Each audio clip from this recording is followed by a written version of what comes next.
भक्तों, एक समय की बात है, एक राजा था जो अपने राज्य में बड़ा मगन रहता था। राजा बहुत ही भक्त था। एक दिन की बात है, उस राजा ने अपने राज्य में घोषणा करवा दी कि कल मैं अपने प्रत्येक नागरिक को 2 घंटे का समय दूंगा। अगर 2 घंटे में कोई भी हमारा दर्शन कर लेगा तो मैं उसे अपने राज्य का अधिकारी बना दूंगा। भक्तों, यही विचार करके मंत्रियों से कहा। मंत्रियों ने पूरे राज्य में मुनादी करवा दी कि कल महाराज प्रातः होते ही 7 बजे से शाम तक अपने बगीचे में बैठेंगे। हर पुरुष को ये पावर होगा, हर पुरुष को के लिए ये आदेश है कि कोई भी पुरुष महाराज के दर्शन कर सकता है। 2 घंटे का प्रत्येक पुरुष को समय दिया जाएगा और समय देने के बाद अगर 2 घंटे में कोई भी महाराज के दर्शन कर लेता है तो उसे महाराज अपने राज्य का अधिकारी बना देंगे।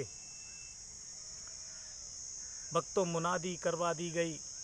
प्रजा के लोग बड़े प्रसन्न हुए और प्रजा के लोग प्रसन्न हो रहे थे, सुबह का इंतज़ार कर रहे थे। जैसे ही प्रातःकाल हुआ, सभी नहा धो करके तैयार हो गए महाराज का दर्शन करने के लिए। भक्तों, राज्य किसे नहीं चाहिए? हर आदमी राज्य को चाहता है। तो यही लालसा को लेकर के सभी लोग बगीचे की तरफ दौड़ पड़े, महिला पुरुष सभी लोग। और महाराज ने अपने बगीचे को बड़े सुंदर तरीके से सजवाया। बगीचे में लाइनें लगवा दी, जैसे मेले में दुकानें लगती हैं उस प्रकार से दुकानें लगवा दी। गेट पर संतरी बिठाल दिए जो टिकट देते हैं। जो भी पुरुष अंदर जाता है उसे टिकट हाथ में थमा दिया जाता है। और भक्तों, बगीचे में देखा तो कहीं मिष्ठान की दुकान लगी हुई है, कहीं जलेबी बन रही है, कहीं बर्फ़ी बन रही है, कहीं लड्डू बन रहे हैं, कहीं इमरती बन रही है, कहीं भक्तों नमकीन के सामान बन रहे हैं, तो कहीं सुंदर सुंदर कपड़ों की दुकानें हैं, कहीं पर भक्तों डीजे बज रहे हैं, कहीं नृत्यांगनाएं डांस कर रही हैं, अच्छे अच्छे नृत्य हो रहे हैं। धीरे धीरे लोग आना शुरू हो गए और उस बगीचे में भक्तों कहीं नौटंकी हो रही है, कहीं लाउड स्पीकर बज रहे हैं, कहीं मोहरें असरफियों के ढेर लगे हुए हैं, कहीं सोने चांदी के ढेर लगे हुए हैं, तो भक्तों कहीं पर नोटों के ढेर लगे हुए हैं। लोग सुबह से बगीचे में प्रवेश होना शुरू हो गए। अपना अपना टिकट लेते हैं, टिकट लेकर के लोग बगीचे में प्रवेश करना शुरू कर गए। धीरे धीरे जैसे ही लोग प्रवेश करते हैं, नज़र जाती है उन दुकानों पर, तो लोग दुकानों की तरफ दौड़ पड़ते हैं। महाराज सामने दिखाई दे रहे हैं तो सोचते हैं महाराज के दर्शन तो 1 मिनट में हो जाएंगे, तब तक इन दुकानों का आनंद ले लो।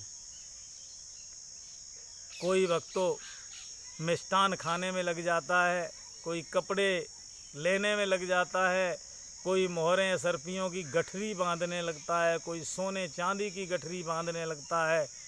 लेकिन जो सिपाही अंदर घूम रहे हैं, कुछ भी उस बगीचे से बाहर ले जाने की अनुमति नहीं, सब वहीं पलटवा लेते हैं। कुछ तो नृत्यांगनाओं के नाच देख रहे हैं, कुछ डीजे पर डांस कर रहे हैं।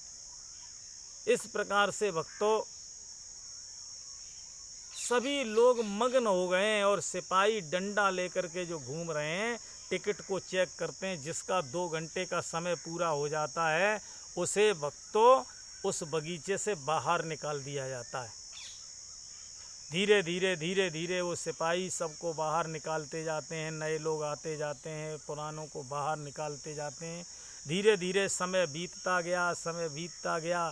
सुबह से शाम हो गई, लेकिन एक भी पुरुष ऐसा नहीं हुआ जो महाराज के दर्शन कर ले। सीधा उन्हीं दुकानों पे जाता है, उन्हीं का आनंद ले रहा है, लेकिन महाराज का दर्शन सुबह से शाम तक किसी ने नहीं कर पाया।